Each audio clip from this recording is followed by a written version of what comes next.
Quero cumprimentar os irmãos com a paz do nosso Senhor e Salvador Jesus Cristo, essa pessoa maravilhosa que é Jesus, que consegue nos suportar, irmãos, porque realmente nós somos muito materialistas, né? Nós temos muita dificuldade de aceitar o projeto de Deus, de aceitar a palavra de Deus. Essa palavra que, na verdade, é tão simples, mas é tão necessária. E nós vemos que a nossa fraqueza realmente é grande. Por isso, Deus, Ele instituiu a oração, né? Para que a gente possa, através da oração,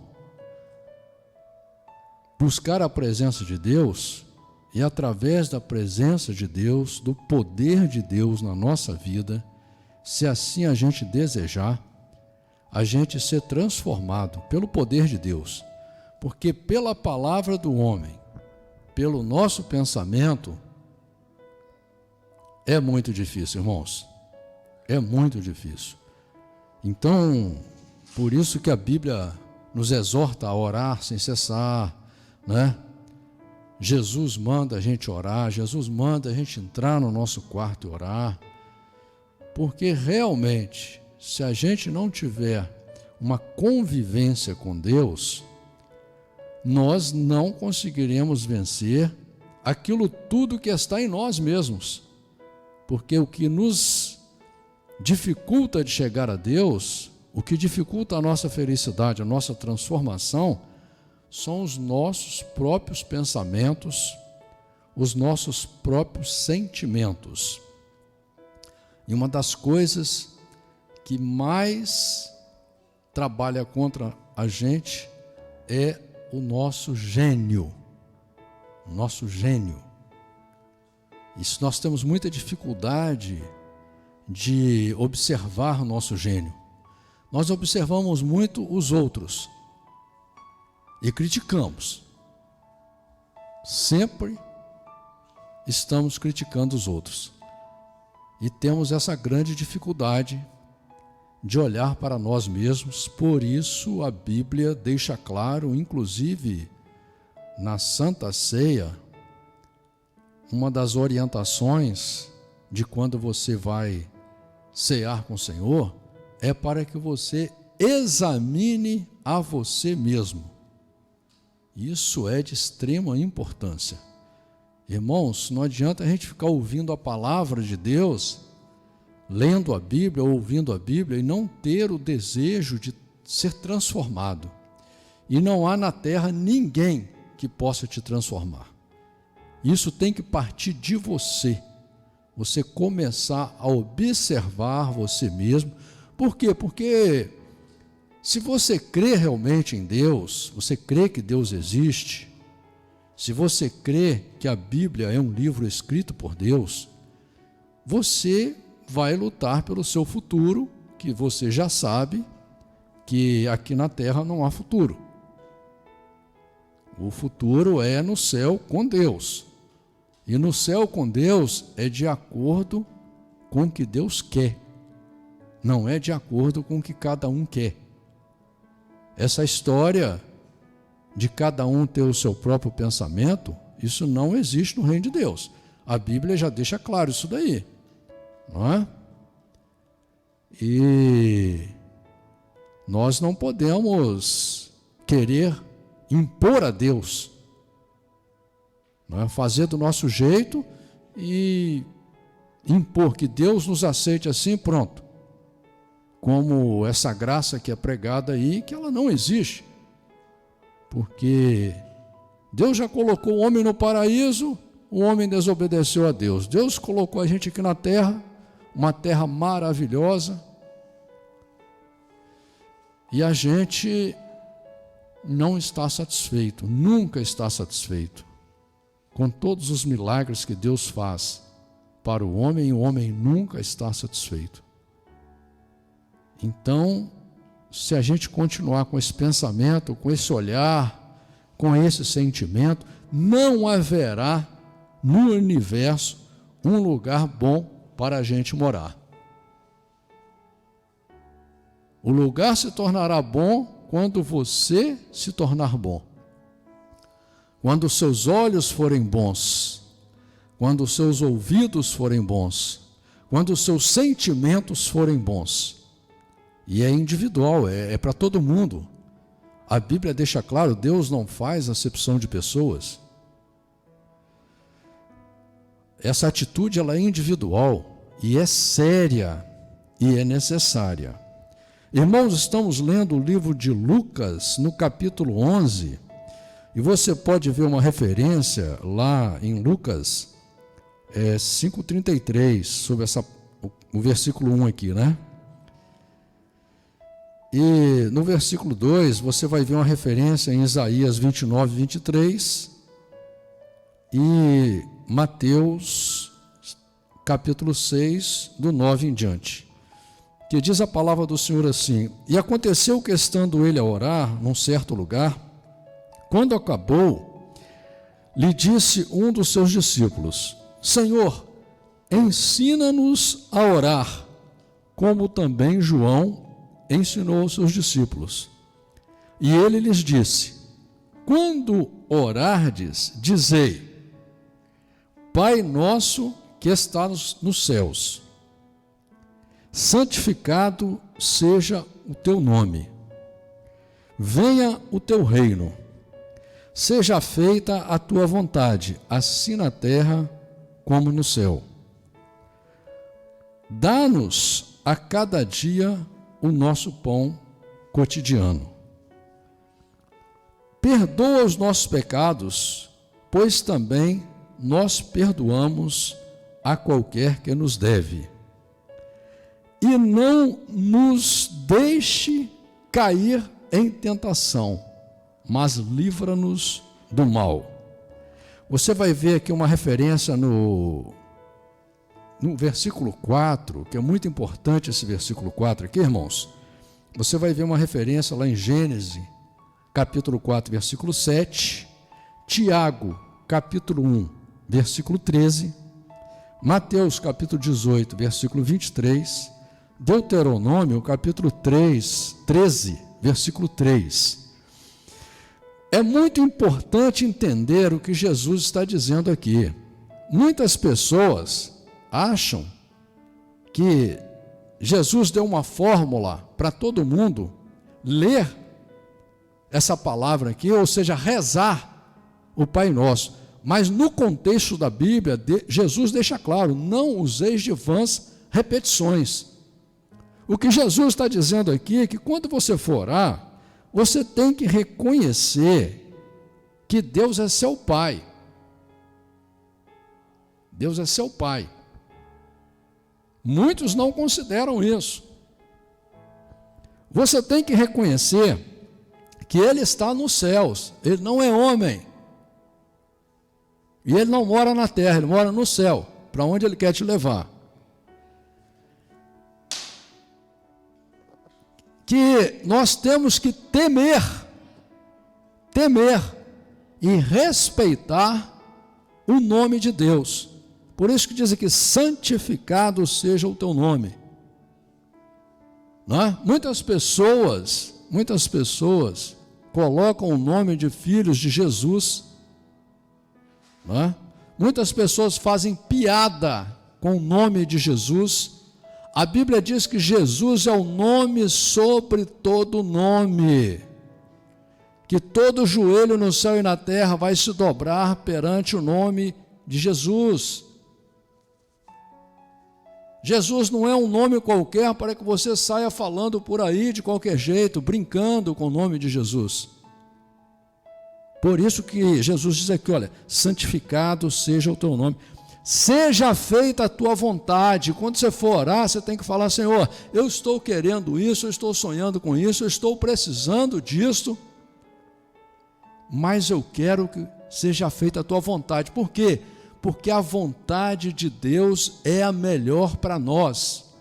Muitas pessoas querem pedir um milagre para Deus e querem impor o milagre a Deus. Querem que seja feito na hora que Ele quer, do jeito que Ele quer. Mas Jesus está dizendo, quando você for pedir, você for orar, reconheça que a vontade tem que ser de Deus, não a sua. Não importa o que você esteja pedindo. Venha o teu reino. Você sempre tem que desejar o reino de Deus na sua casa, no seu trabalho, no seu casamento, na sua vida. Porque lá no livro de 1 Samuel capítulo 8, Deus já mostra claramente que Ele é que era o rei do povo que Ele escolheu. E o povo não quis Deus como rei. O povo quis um rei humano. A história continua do mesmo jeito. Você tem que ver qual rei que você quer. Você quer um rei humano? Ou você quer que Deus seja o teu rei? Então você tem que pedir, né? A Bíblia diz que Jesus é o rei dos reis, o Senhor dos senhores. Ele tem que ser o rei da sua vida.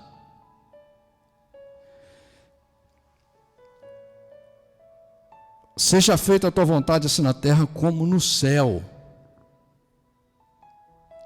Você tem que reconhecer isso, a vontade de Deus, ela vai prevalecer, você querendo ou não, na terra, no céu, no universo inteiro.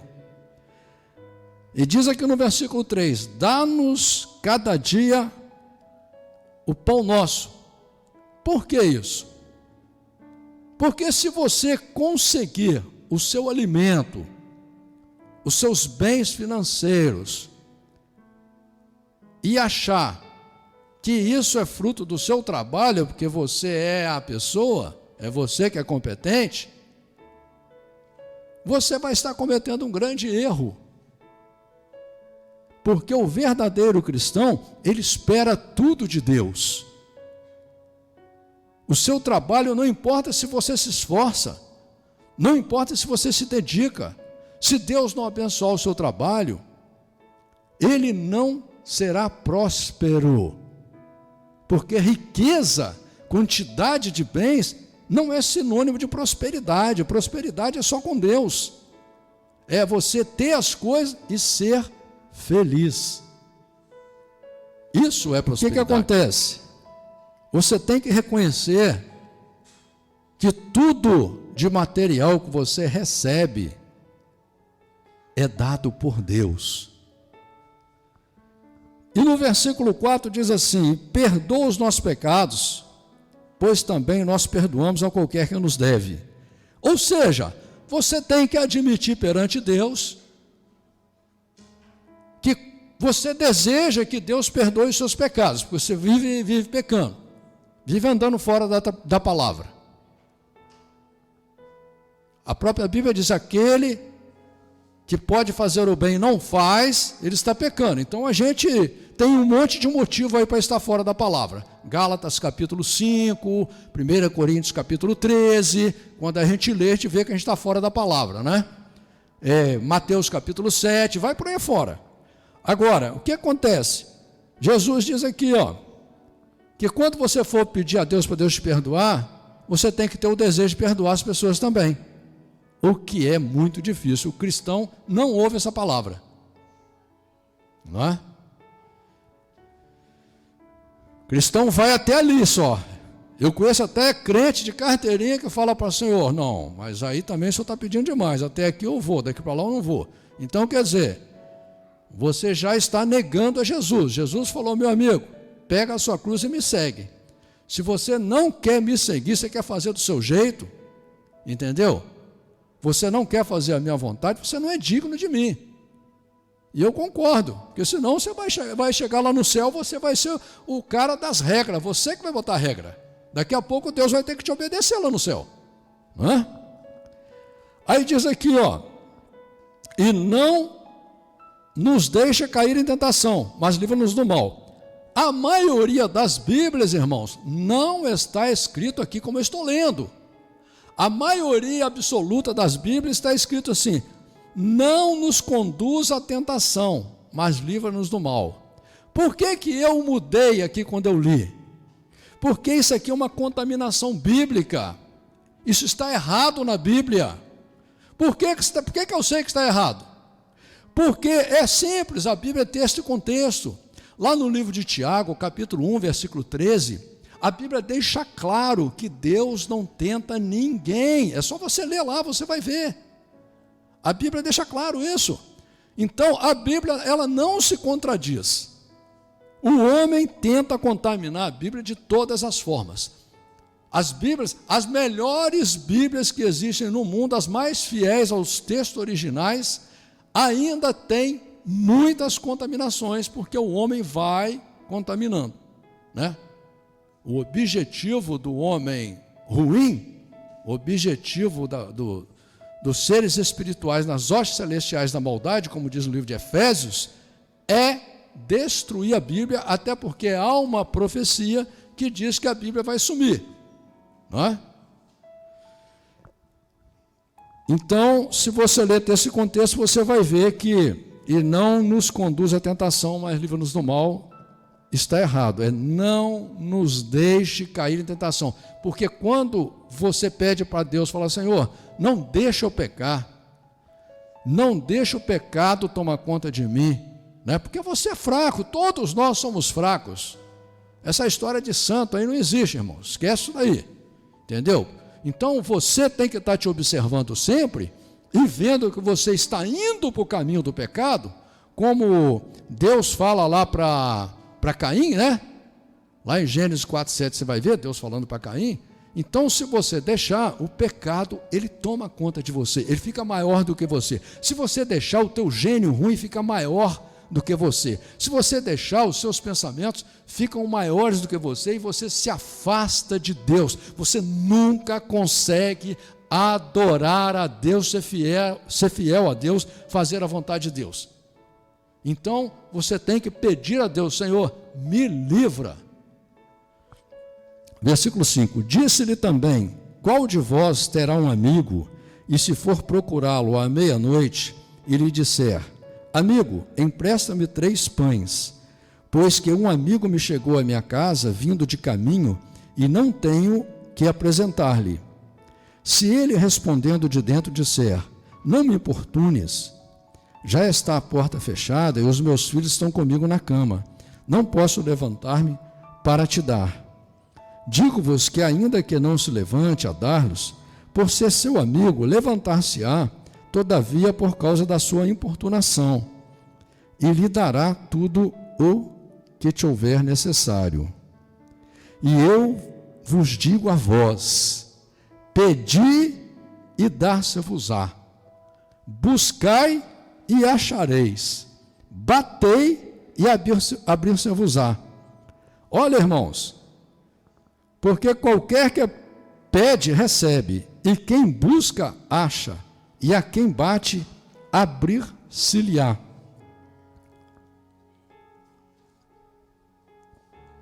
E qual o pai dentre vós, que se o filho lhe pedir pão, lhe dará uma pedra? Ou também, se lhe pedir peixe, lhe dará por peixe uma serpente?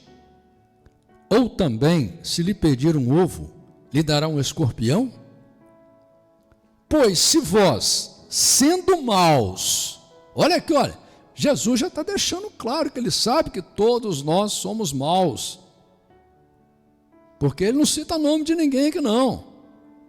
Se vós, sendo maus, sabeis dar boas dádivas aos vossos filhos, quanto mais dará o Pai Celestial, o Espírito Santo, àqueles que lhe o pedirem? Então, aqui, irmãos, no versículo 9, você vai ver uma referência lá em Deuteronômio, capítulo 4, versículo 29. Tiago, capítulo 1, versículo 5. 1 Crônicas, capítulo 28, versículo 9. 2 Crônicas, capítulo 15, versículo 2. Provérbios, capítulo 8, versículo 17. E Jeremias, capítulo 29, versículo 13. Então, Jesus está dizendo aqui, meu irmão, você quer mudar a sua vida, você quer realmente ter um relacionamento com Deus? Vá atrás de Deus. Busque, bate, pede. porque Deus é maravilhoso. E aqui no versículo 13, né, que Deus fala assim, olha, se vocês que são maus, seus filhos pedem uma coisa, vocês não dão outra, vocês não vão fazer mal para os seus filhos, quanto mais Deus. E aí você vai ver lá quem é Deus, né? Você vai ver quem é Deus aqui. No livro de Êxodo, capítulo 20, versículo 6, no livro de Êxodo, capítulo 33, versículo 19, no livro de Números, capítulo 14, versículo 18, no livro de Deuteronômio, capítulo 5, versículo 10, livro de Deuteronômio, capítulo 7, versículo 9, livro de 2 Crônicas, capítulo 30, versículo 9, livro de Salmos, capítulo 25, versículo 10, e o livro de Salmos, capítulo 145, versículo 8. Eu estou citando apenas um pouquinho do contexto, né? Versículo 14, e estava ele expulsando um demônio, o qual era mudo. E aconteceu que, saindo o demônio, o mudo falou, e maravilhou-se a multidão. Mas alguns deles diziam, ele expulsa os demônios por Beuzebu, príncipe dos demônios. Você vai ver uma referência aqui de Beuzebu, lá em 2 Reis, no capítulo 1, versículo 2. E outros, tentando, pediu-lhe um sinal do céu. Mas conhecendo ele seus pensamentos, disse-lhes, todo reino dividido contra si mesmo será assolado, e a casa dividida contra si mesmo cairá. E se também Satanás está dividido contra si mesmo, como subsistirá o seu reino? Pois dizeis que eu expulso os demônios por Beuzebu. E se eu expulso os demônios por Beuzebu, por quem os expulsam vossos filhos? Eles, pois, serão os vossos juízes. Mas se eu expulso os demônios pelo dedo de Deus, certamente a vós é chegado o reino de Deus. Irmãos, aqui nós vemos uma coisa muito interessante, que Jesus está revelando aqui para todos nós duas coisas importantes. Primeiro, que ele sabe os nossos pensamentos. Segundo, então, se ele sabe o teu pensamento, não venha com fingimento perante Deus, com hipocrisia, assume os seus erros perante Deus, porque só assim você será transformado, né? Porque fingir para a esposa, fingir para o marido, fingir para os amigos, fingir para os outros na rua, não tem problema, porque ninguém consegue ler seu pensamento. Agora, não venha querer dizer que você é crente ou é cristão e vai fingir para Deus que não vai dar certo, não, porque Ele conhece o seu pensamento. E aqui ele diz claramente o seguinte, todo reino dividido contra si mesmo será assolado, e a casa dividida contra si mesmo cairá. E se também Satanás está dividido contra si mesmo, como subsistirá o seu reino? Jesus está revelando que o reino do diabo é dividido contra si mesmo, porque é um reino que não subsistirá, ele vai acabar, entendeu? Se você ler o livro de Apocalipse, você vai ver claramente. Por que essa revelação é importante?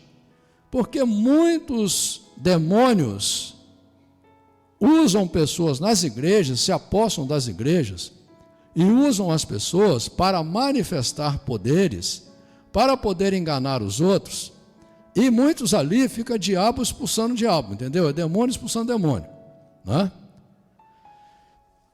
Ao invés de estarem preocupados em levar a palavra de Deus pura e verdadeira como ela é, ficam fazendo magias, né? Tanto é que se você for em centros de macumba e vai por aí fora, você vai ver que tem vários tipos de demônio, né? Tem o chefão lá, que é o pai de santo, tem o menor e vai por aí afora, né? Então, na verdade, tudo de espiritual que não se encaixa na palavra de Deus, que não se encaixa no bem, não provém de Deus. É o que Jesus está deixando claro aqui, entendeu? Então, Jesus deixa claro, ele expulsou demônios pelo poder de Deus. Versículo 21, quando o valente guarda armado a sua casa, em segurança está tudo que tem. Mas sobrevindo outro mais valente do que ele, e vencendo-o, tira-lhe toda a sua armadura em que confiava, e reparte os seus despojos. Quem não é comigo é contra mim, e quem comigo não ajunta, espalha. Você vai ver uma referência lá em Mateus 12:30. Duas coisas aqui, irmãos. Muita gente é contra Jesus. Muitas pessoas, até que dizem que acreditam em Deus, e rezam 10 vezes por dia, mas não acreditam em Jesus, não acreditam na Bíblia. E tem aqueles que dizem que acreditam, que crê em Deus e acredita na Bíblia e vai na igreja, mas ele não se ajunta com Jesus. Ele não assume o relacionamento com Jesus. E o que Jesus está dizendo aqui? E quem comigo não ajunta, espalha. Quando o espírito imundo tem saído do homem, anda por lugares secos, buscando repouso, e não o achando, diz: tornarei para a minha casa de onde saí. E chegando, acha a varrida e a adornada. Você vai ver uma referência aqui em Mateus 12:43 em diante, e João 5:14. Então vai e leva consigo outros 7 espíritos piores do que ele, e entrando, habitam ali, e o último estado deste homem é pior do que o primeiro. Irmãos, nós vemos uma referência aqui em Marcos 16:9 e 2 Pedro, capítulo 2, versículo 20. Né? Aqui, Marcos 16:9, você vai ver que Jesus expulsou 7 demônios de Maria Madalena. E Jesus diz claramente, né? Vá e não peques mais. O que acontece muito é que muitas pessoas são tiradas lá do mundo, Deus vendo que o futuro delas é de sofrimento, é de desgraça, é de problema, é de destruição. Deus entra na vida daquela pessoa, traz ela para o reino de Deus, para abençoar a vida dela, a vida da família dela, para levar ela, inclusive, para um mundo maravilhoso, para a ressurreição e a vida eterna no céu. Mas o que acontece com a pessoa? A pessoa não assume o relacionamento com Deus. É o crente que vive em cima do muro, o crente que coxinha em 2 pensamentos, o crente Laodiceia, o crente morno, o crente que não tem desejo de servir a Deus. Então, aqui, Jesus deixa claro que, olha, a casa está adornada, Jesus veio, mudou a vida da pessoa, mostrou tudo para ela, o que ela faz? Ela não quer. Então, o que vai acontecer? 7 demônios voltam e a situação daquela pessoa fica pior. A gente cansa de ver isso na rua. Cansa de ver, entendeu? Não, só você ler ali, né? Livro de Êxodo ali, aquele pessoal que, apesar de Deus tirar eles da escravidão, deixar eles ricos, andar com eles veem milagres absurdos, ainda assim queriam voltar para o Egito. E muitos tinham o pensamento contra Deus. Nunca, a maioria absoluta, nunca aceitou o projeto de Deus. Eram terrenos, né?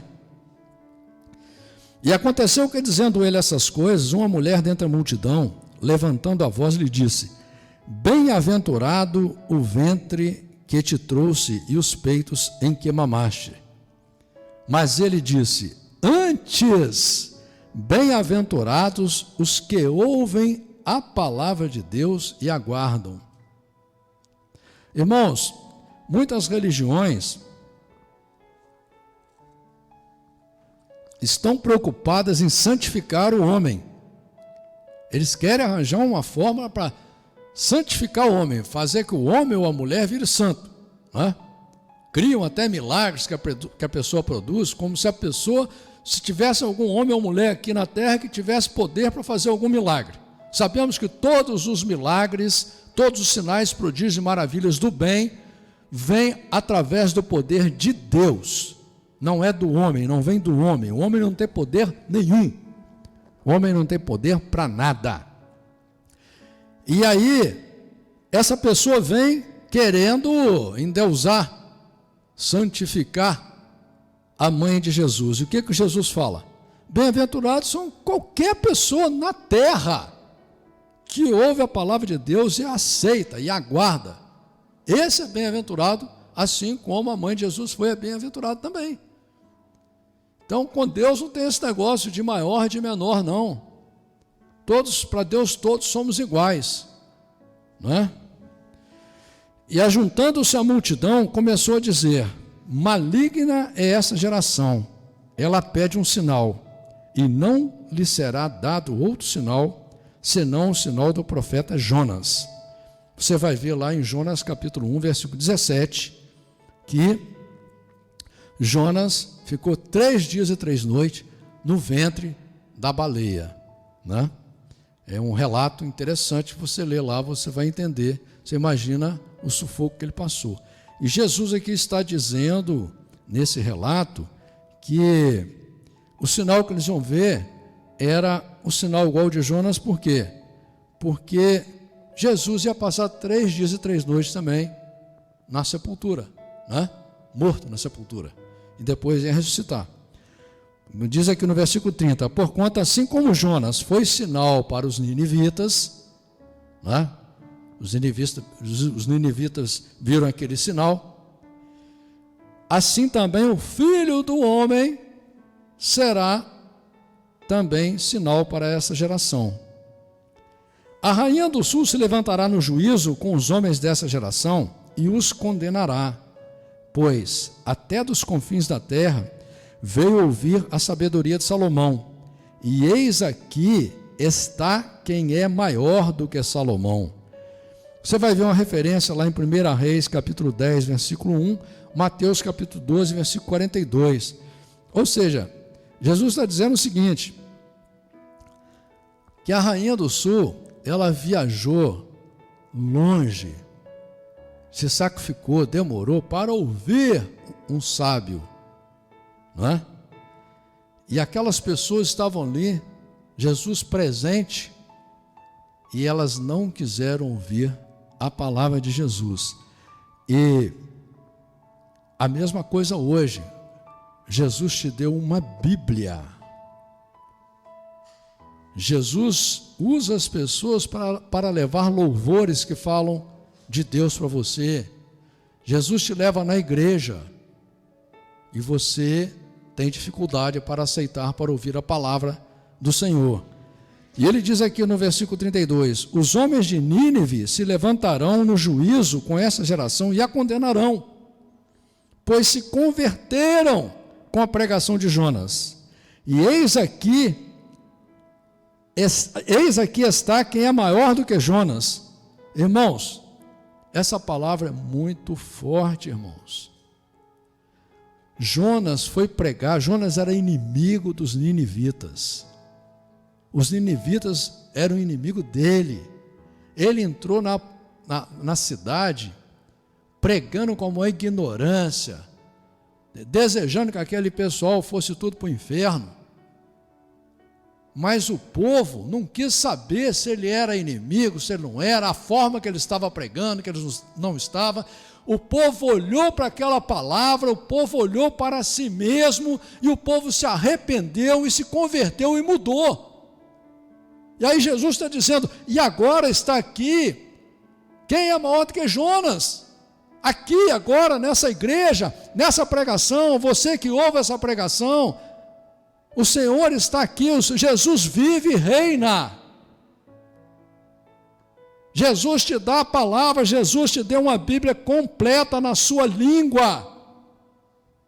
E você não aceita a palavra de Jesus. E o que ele está dizendo aqui? Você será condenado. Como você vai se justificar perante Deus? O que você vai dizer?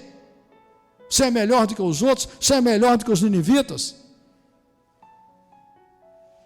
Você é melhor do que muitas pessoas que com a maior dificuldade vão numa igreja, vão a pé, longe na igreja, vão debaixo de chuva, vão numa bicicleta na igreja, vão com fome na igreja, vão com dor na igreja. Você é melhor do que eles?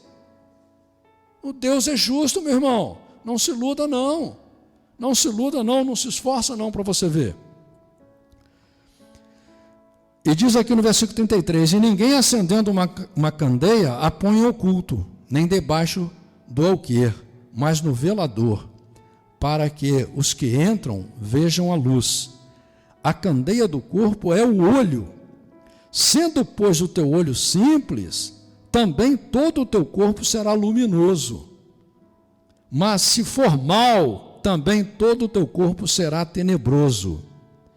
Vê, pois, que a luz que em ti há não sejam trevas. Se, pois, todo o seu corpo é luminoso, não tendo em trevas parte alguma, todo será luminoso, como quando a candeia te ilumina com o seu resplendor.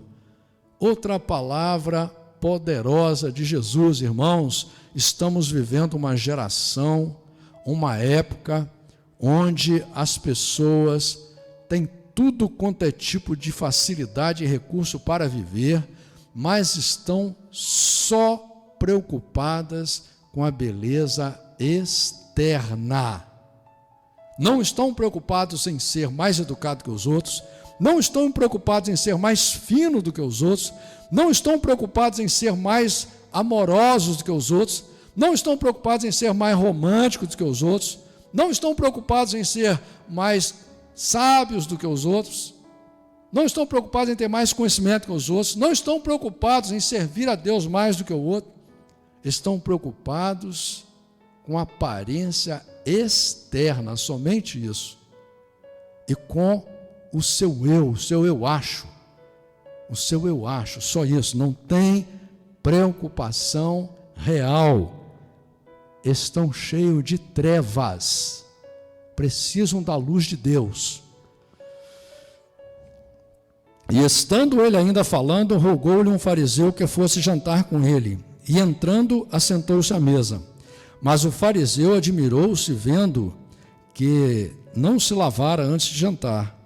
E o Senhor lhe disse: agora vós, os fariseus, limpais o exterior do corpo e do prato, mas o vosso interior está cheio de rapina e maldade. Pura aparência, pura hipocrisia. Loucos! Quem fez o exterior não fez também o interior? Antes, dai a esmola do que tiverdes, e eis que tudo vos será limpo. Mas ai de vós, fariseus, que dizimais a hortelã e a arruda e toda a hortaliça, e desprezais o juízo e o amor de Deus. Importava fazer essas coisas e não deixar as outras. Você vai ver uma referência lá em Mateus 23, Lucas 18, 12. Ai de vós, fariseus, que amais os primeiros assentos nas sinagogas e as saudações nas praças. Ai de vós, escribas e fariseus hipócritas, que sois como as sepulturas que não aparecem, e os homens que sobre elas andam não sabem. E respondendo um dos doutores da lei, disse-lhe: mestre, quando dizes isto, também nos afronta a nós. É claro, né? A palavra de Deus afronta, por isso que ninguém quer ouvir a palavra, né? As pessoas querem ouvir a palavra do homem, né? E ele lhe disse: ai de vós também, doutores da lei, pastores, padres, papas, bispos, ai de vós também, doutores da lei, que carregais os homens com cargas difíceis de transportar, e vós mesmos nem ainda com um dos vossos dedos tocais essas cargas. Você vai ver uma referência lá em Mateus 23, 4. Irmãos, as pessoas acham que Deus não está vendo. Isso aqui acontece demais em igreja, demais. Aquele que anda com Deus, aquele que ama a Deus, aquele que crê em Deus, ele é livre. Doutrina criada por homem não pode dominar sobre a vida de um cristão, de um crente. O crente, ele vive para agradar a Deus, não para agradar o homem. E aqui deixa claro que esses religiosos, esses doutores da lei, eles colocam cargas difíceis de transportar, mas eles é que a gente não conhece o bastidor deles, né? De vez em quando você fica sabendo aí o escândalo de um, de outro, né? Ai de vós que edificais o sepulcro dos profetas, e vossos pais os mataram. Você vai ver uma referência lá em Mateus 23, 29 e Atos capítulo 7, versículo 52. Bem testificais, pois que consentis nas obras de vossos pais, porque eles os mataram, e vós edificais os seus sepulcros. Por isso diz também a sabedoria de Deus: profetas e apóstolos mandarei, e eles matarão uns e perseguirão outros, para que desta geração seja requerido o sangue de todos os profetas, que desde a fundação do mundo foi derramado, desde o sangue de Abel até o sangue de Zacarias, que foi morto entre o altar e o templo. Assim vos digo, será requerido desta geração. Olha aqui, você vai ver uma referência sobre Zacarias, ali em 2 Crônicas, capítulo 24, versículo 20. Ai de vós, doutores da lei, que tiraste a chave da ciência, vós mesmo não entrastes e impedistes os que entravam. Você vai ver uma referência em Mateus 23, 13. Aqui, irmãos, é muito sério isso aqui, que muitas religiões, muitos religiosos, eles não querem que você leia a Bíblia, para você ficar refém da doutrina deles. Eles incentivam você a ler revistinhas, livrinhos, tudo quanto é tipo de livro escrito pelo homem. Fingem que pregam a Bíblia, né?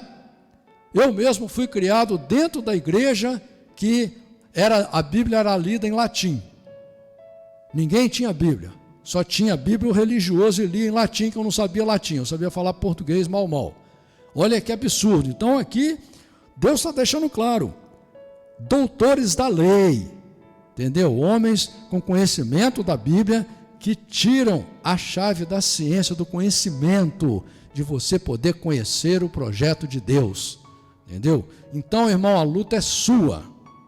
E dizendo-lhes isto, começaram os escribas e os fariseus a apertá-lo fortemente e a fazê-lo falar acerca de muitas coisas, armando-lhe ciladas e procurando apanhar da sua boca alguma coisa para o acusarem.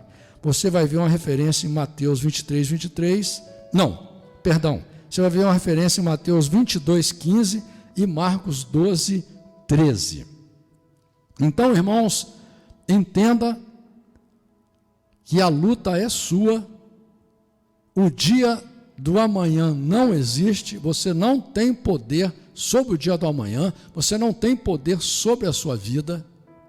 O único que pode te dar livramento verdadeiro é Deus. O único que pode prolongar os dias de vida sua aqui na terra é Deus. Aproveita enquanto você está vivo e entrega o seu coração a Deus. Isso é uma coisa que só você pode fazer. Deus está vendo as suas atitudes, os seus pensamentos. Não adianta você achar que vai enganar a Deus. Amém?